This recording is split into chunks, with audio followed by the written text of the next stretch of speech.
রাজ্যে পালা বদলের মালদা জেলার সামগ্রিক উন্নয়নমূলক কাজকর্ম নিয়ে প্রথম প্রশাসনিক পর্যালোচনা বৈঠক হয়ে গেল বৃহস্পতিবার। বৈঠকে অংশ নিলেন মালদার 6টি বিধানসভা নির্বাচন কেন্দ্র থেকে নবনির্বাচিত বিজেপির বিধায়করা। এদিন এই প্রশাসনিক পর্যালোচনা বৈঠক অনুষ্ঠিত হলো জেলা প্রশাসনিক ভবনের কনফারেন্স হলে। হাজির ছিলেন জেলা শাসক রাজেনবীর সিং কাপুর, অতিরিক্ত জেলা শাসক দেবাহুতি চন্দ্র সহ বিভিন্ন দপ্তরের প্রশাসনিক আধিকারিকরা। এছাড়া উপস্থিত ছিলেন উত্তর মালদার সাংসদ খগেন মুর্মু, ইংরেজ বাজার বিজেপির বিধায়ক অম্লান ভাদুরী, মানিকচকের বিধায়ক গৌরচন্দ্র মণ্ডল, মালদা কেন্দ্রের বিধায়ক গোপাল চন্দ্র সাহা, হবিপুরের বিধায়ক জোয়েল মুর্মু, গাজলের বিধায়ক চিন্ময় দেব বর্মন, বৈষ্ণবনগরের বিধায়ক রাজু কর্মকার সহ অন্যান্যরা।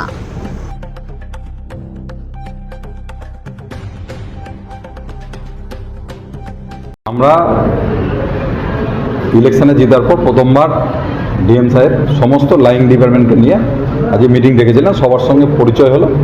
আমাদের বিভিন্ন বিধায়কদের মালদা জেলার বিভিন্ন সব ডিপার্টমেন্ট আমরা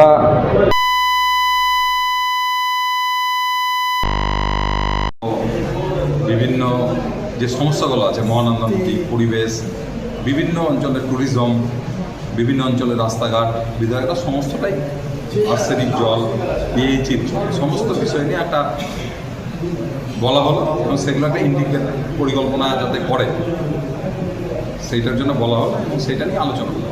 অনেক তো দুর্নীতিও রয়েছে, সেদিকে কীভাবে? অবশ্যই দুর্নীতির বিষয়গুলো এসছে এবং ডিএম সাহেবকে বলা হলো সেইগুলো সমস্যাটাই করা হবে, দ্রুত যাতে অ্যাকশন হয় তার ব্যবস্থা করা হয়।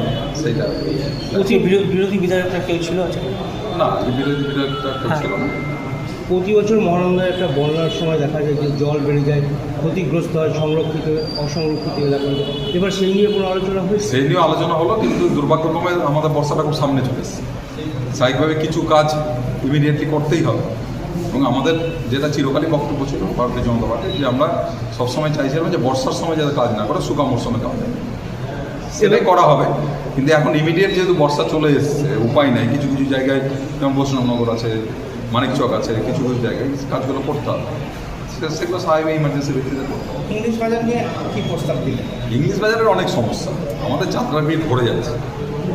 জল বেরোনোর যে রাস্তা, সেই রাস্তাটা আজকে আটকেছে। সেখানে একটা ইন্ডিকেট পরিকল্পনা করা দরকার। 2010 সালে পরিকল্পনা নেওয়া হয়েছে, সেটা বাস্তবায়ন হয়নি। আজকে ফুল টপোগ্রাফিটা চেঞ্জ হয়ে গেছে, নতুন করে পরিকল্পনা করতে হবে। আজকে শহরের যে বিভিন্ন বিল্ডিংগুলো, সেই বিল্ডিংগুলো প্ল্যানের ডেভিয়েশন করে সমস্ত বড় বড় বিল্ডিং হয়ে গেছে। সারা শহরে কোনো সবুজের কোনো দেখা নাই, এই অবস্থা। মহানন্দা নদীর মৃতপ্রায় অবস্থা। আজকে মহানন্দা নদীতে ব্রিজ তৈরির পর থার্ড যে মহানন্দা ব্রিজ, গার্ডারগুলো এখনও পর্যন্ত পড়ে আছে, কোম্পানিকে দিয়ে এখনও পর্যন্ত সেগুলোকে সরানো হয়নি। মহানন্দা নদীতে মৃতপ্রায় অবস্থা হয়ে গেছে। এই সমস্যাগুলো আছে। শহরে গরু ঘুরে বেড়াচ্ছে, মালিক নেই। অ্যানিম্যাল ডিপার্টমেন্টকে বলা হলো তারা এই বিষয়গুলো দেখুক। বিভিন্ন সমস্যা শহরের, সেই সমস্যাগুলো আলোচনা করা হবে। বর্ষায় জল যন্ত্রণা থেকে মুক্তি পাবে শহর? শুনুন, যাত্রা বিলের যদি ইন্টিগ্রেট প্ল্যান করতে হয়, সেটা 6 মাসে 1 বছরও সম্ভব। এটাকে প্ল্যানটা করে সেটাকে এক্সিকিউশন করতে হবে। তার আগে ইমিডিয়েট ভিত্তিতে যা যা করা যায় সেগুলো আমরা যাতে জলাশয় ভরাট, বেআইনি কনস্ট্রাকশন, এগুলোর বিরুদ্ধে কি ব্যবস্থা নেবে? অবশ্যই এগুলো সমস্তটা বলেছে আমাদের এমএলএরা, সমস্ত বিষয়গুলো। স্বাস্থ্য ব্যবস্থা নিয়ে একটা প্রশ্ন উঠে, সেটা নিয়ে স্বাস্থ্য ব্যবস্থাটা নিয়ে বেশিরভাগ আলোচনা এখানে হলো। মেডিকেল কলেজে গরিব মানুষের হয়রানি, গরিব মানুষ জানতে পারে না কি কি তারা ফ্রিতে পাবে, অ্যাম্বুলেন্স কি কি পরিষেবা ফ্রিতে পাবে সেটা বলে না।